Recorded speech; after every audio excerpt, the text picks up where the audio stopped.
Fala galera, beleza? Professor Alexandre Marciano, canal Minuto Jiu-Jitsu. Muita gente me pergunta como e por que nasceu a 7. Essa história está bem descrita no nosso site www.7, o número 7 mesmo, jj.com.br. Mas eu vou colocar aqui o resumo da primeira conferência 7 que a gente fez esse ano e, rapaz, a Eloá... Eloá pegou um ovo, olha só, a gente mora no sítio. Dá tchau pra galera. Mostra o ovo. Oh, onde é que tu achou esse ovo?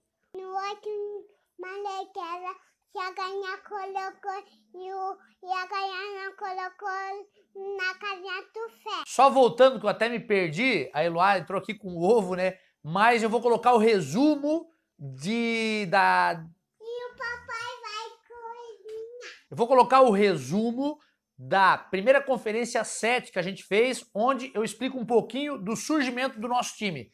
Fica ligado aí, eu acho que vai dar uma ideia bem legal para vocês. Vamos com tudo.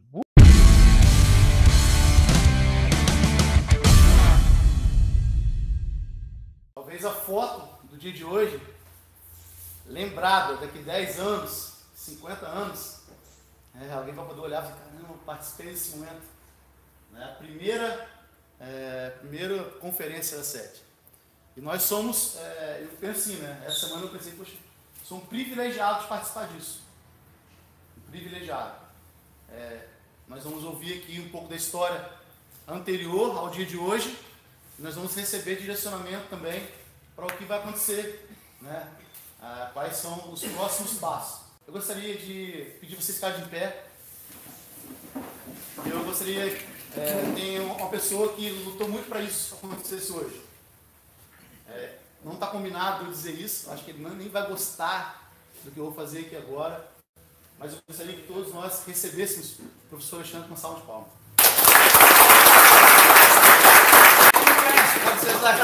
Vem brigar já! E a história da 7 nasce no berço social, no berço de responsabilidade social.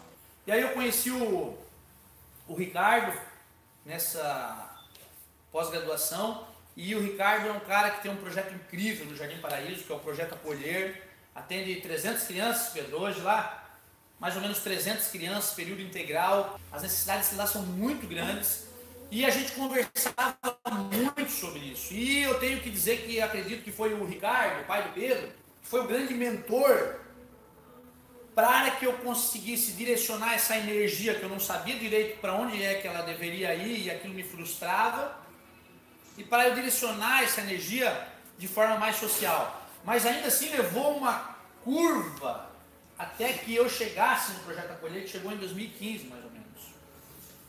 Então foram de 4 a 3 anos depois que eu conheci o Ricardo e continuei conversando com ele, que eu tive a coragem de dar o primeiro passo. Porque uma coisa é querer fazer pelo outro, né? Outra coisa é fazer realmente. Fazer realmente, infelizmente, é mais difícil, porque significa a questão de doar-se a si mesmo, de dar para as pessoas aquilo que é o mais importante na nossa vida, que eu falei no começo, que é a questão do nosso tempo. Então dar esse primeiro passo é difícil. Mas quando eu dei esse primeiro passo, acendeu uma luz. É isso. Aquilo que eu faço precisa de alguma forma impactar positivamente as pessoas. Precisa realmente ser algo que vá fazer a diferença no mundo. Só passar aqui por cima, para mim, não é o suficiente. E aí a gente começou no Projeto Acolher, em 2015. Nós ficamos o ano inteiro de 2015 sem um nome, dando aula de jiu-jitsu, e não tinha um nome. Eu chegava com o meu kimono lá, muito bonito, por sinal, e as crianças me questionavam, professor, isso aí é nosso time e tal, pô, que legal, e eu tinha que dizer, não, isso aqui não é, isso aqui é o time de professor, aqui é um projeto, a gente tem que ver, vamos bolar um nome pra cá, e aquilo me incomodou muito durante aquele ano, me incomodou demais, porque eu continuava deixando as crianças, que já são de uma situação complexa, eu continuava deixando elas na marginalidade, digamos assim, na margem, né? Eu era uma coisa, eu queria proporcionar algo para elas, mas não era a mesma coisa que eu tinha. E cabe aqui mais um parênteses. Quando nós queremos doar ou dar, ou realmente investir na vida de alguém, nós precisamos investir algo que realmente tenha valor, algo que nós queremos que seja feito para nós mesmos. Eu acho que essa é a regra de ouro, eu até postei algo esses dias, né? Isso me incomodou muito, e aí eu falei para ele, não, então nós vamos ter um time, vamos ter o nome de um time.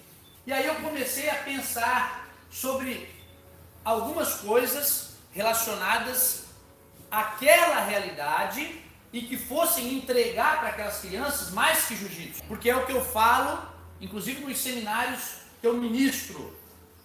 Jiu-jitsu, o conhecimento de jiu-jitsu hoje não é restrito. Hoje jiu-jitsu, é óbvio que nós queremos um jiu-jitsu de altíssimo nível, alto nível técnico, mas eu treino em casa correndo, se eu quiser. Treino com o Roger Gracie. Não há mais restrição de conhecimento.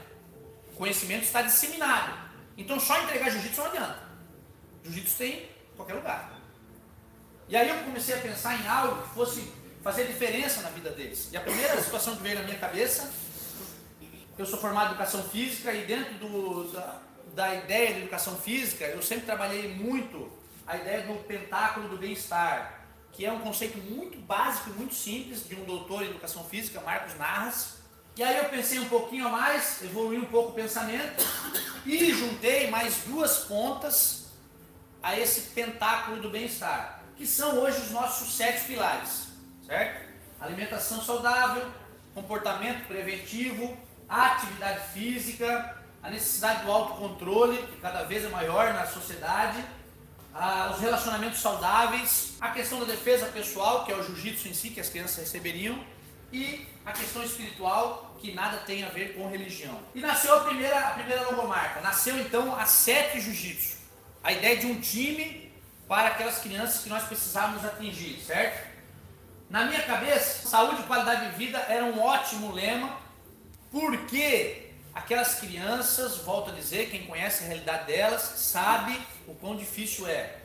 E elas precisam de promoção de saúde e de maior qualidade de vida, porque o conceito de qualidade de vida é muito abrangente. Quando a gente fala em qualidade de vida, a gente está falando em muita coisa que é difícil até de conceituar. Inclusive ter acesso à questão do relacionamento saudável para aquelas crianças, talvez, muitas das vezes, o único momento que elas têm é quando elas estão com um professor de jiu-jitsu ou com um professor do Projeto Acolher.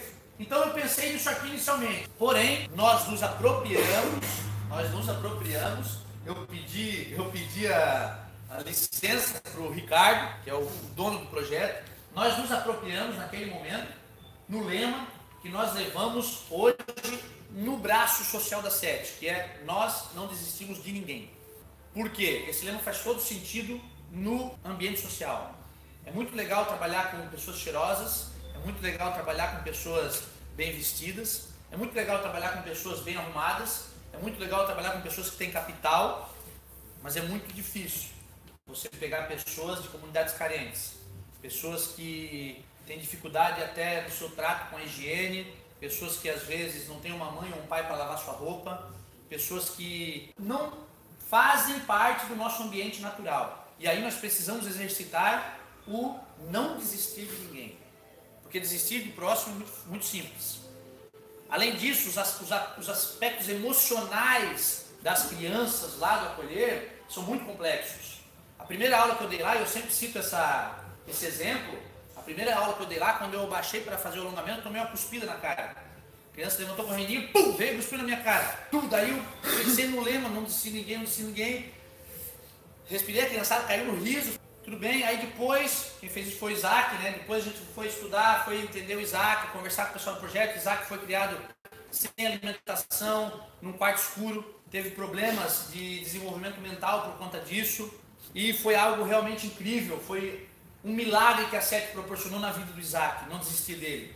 Porque um dia o Ricardo, que é o pai do Pedro, chegou na hora do aquecimento e o Isaac estava na frente comigo contando. O Isaac falava muito, quando eu comecei a falar para ele falava de forma muito, não dá para entender nada do que ele falava. E quando o Ricardo chegou e o Isaac estava na frente comigo contando, óbvio, do jeitinho dele, né? Aí o Ricardo começou a chorar. E aí eu acabei o aquecimento, fui lá falar com ele, pô, o que aconteceu? Ele falou, cara, acabei de ver um milagre. Nunca, se a gente falasse para qualquer pessoa aqui, eles iam dizer que o Isaac ia contar até 5. E o Isaac está contando 5. Então, a 7 nasceu nesse ambiente. A 7 quer fazer muito mais que jiu-jitsu. Como eu falei, jiu-jitsu tem no YouTube. E até eu tenho um canal do YouTube, pô. E é bom demais, se eu ver, tá escrito. Mas a Sete quer mais que jiu-jitsu. A Sete quer avançar. A Sete acredita que se a gente realmente não desiste das pessoas, a gente consegue melhorar a comunidade.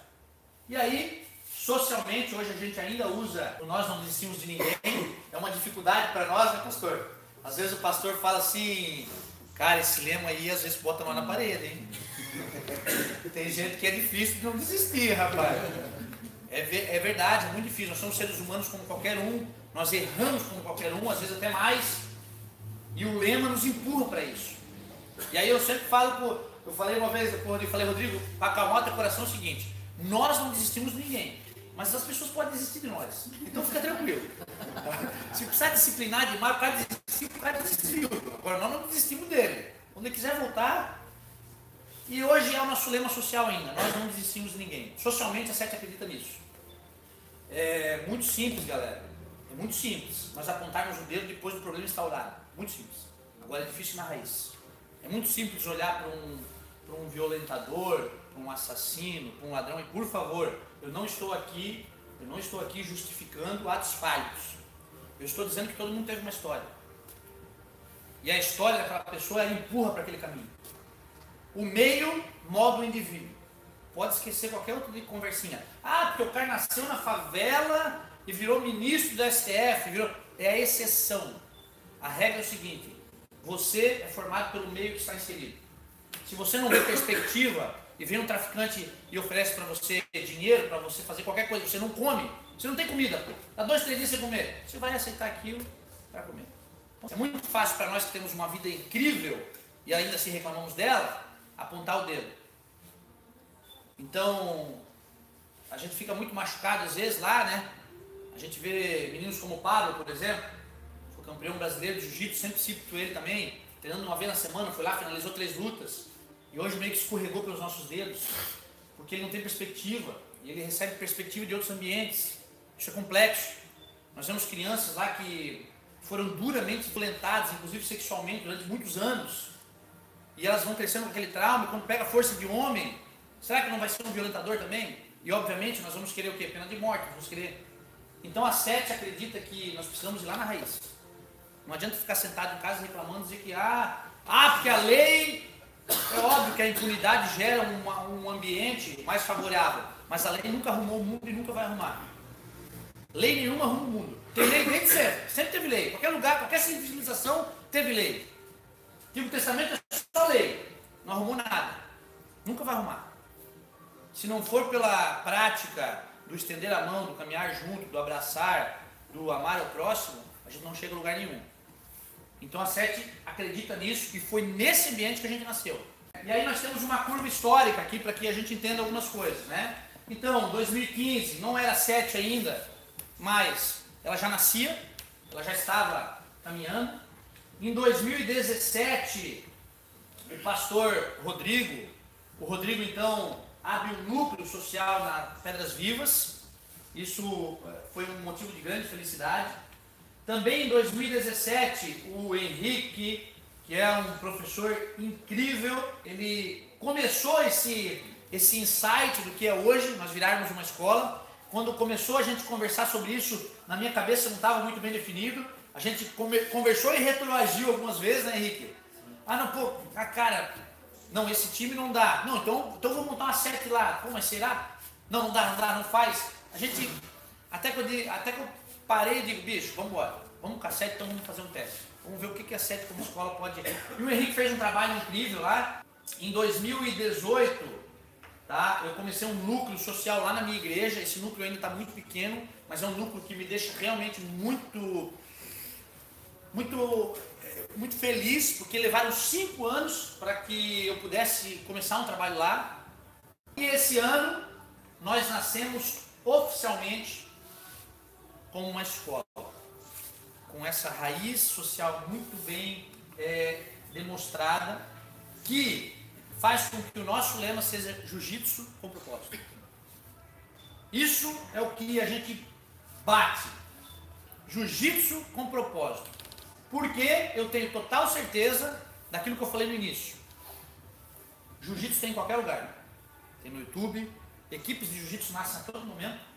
Cada esquina tem uma. Se juntar eu, Adriano, o Marra, o Andrew lá em casa agora, cara, nós vamos treinar com o Renzo, tá lá em Nova York. Nós vamos treinar com qualquer cara do mundo. Mas o propósito daquilo que o jiu-jitsu tem dentro da minha vida é algo que me move. E eu tenho certeza que isso vai direcionar e mover o nosso time. Porque o nosso time acredita que, através de um jiu-jitsu com propósito, nós conseguimos realmente melhorar as comunidades onde a gente está inserido. Porque a gente quer trabalhar o indivíduo de forma integral, não é só a luta. Nós temos 7 pilares que nós temos certeza que ajudam a vida de todo mundo. Nós ajudamos as comunidades onde nós estamos inseridos. Isso não está falando única e exclusivamente de ambiente social, onde nós precisamos levar acessibilidade. Comunidade, aqui na academia a gente faz um trabalho incrível. Qualquer um daqui que é um replicador da informação faz um trabalho incrível dentro do seu ambiente. Eu cito, por exemplo, a questão da alimentação saudável. Se a Carla passa a se alimentar de forma melhor, ela influencia dentro da casa dela, a comunidade está sendo melhorada através disso. Porque inclusive a saúde pública está sendo atingida. Então é um processo integral, é um processo que visa realmente atingir as pessoas, óbvio que com a luta, mas entendendo, e por isso que eu sou apaixonadíssimo por esse nosso grupo, porque entendendo, e o nosso grupo entendeu isso muito bem, que é muito mais que a luta, é muito mais que finalizar ou ser finalizado, é muito mais que vencer um companheiro de treino, onde não há vitória. Eu nunca venço alguém que treina comigo, o próprio nome já diz, é treinamento. Se eu sou finalizado ou se eu finalizo, isso foi muito bom para mim. Então, nós realmente acreditamos nisso e cremos que, através disso que nós estamos desenvolvendo, nós vamos realmente, e isso não é uma falácia, não é uma simples fase de efeito de impacto, nós vamos modificar as comunidades onde nós estivermos inseridos. Eu às vezes posto no Instagram, a missão é simples, é mudar o mundo. É fácil, é simples mesmo. É isso mesmo, é mudar o mundo. Cada um de nós aqui é um universo próprio, cheio de características e particularidades. É um mundo. Então, se eu estou melhorando o mundo. Se o Cadorim está melhorando, ele está melhorando o mundo. Não é uma questão de apontar o dedo e querer melhorar o lenhador. É o melhorar-se a si mesmo. E nesse processo, atingir... É como se nós fôssemos... E somos pequenas células de um corpo todo que é a comunidade. Se eu sou uma célula sadia, a comunidade está boa. Se eu sou uma célula doente, uma célula que faz coisa errada, uma célula que não contribui, a comunidade adoece. Essa é a ideia. A SET nasce no ambiente social, hoje ela se transforma numa escola e eu tenho certeza que muita gente vai entender essa missão e vai estar conosco nesse processo.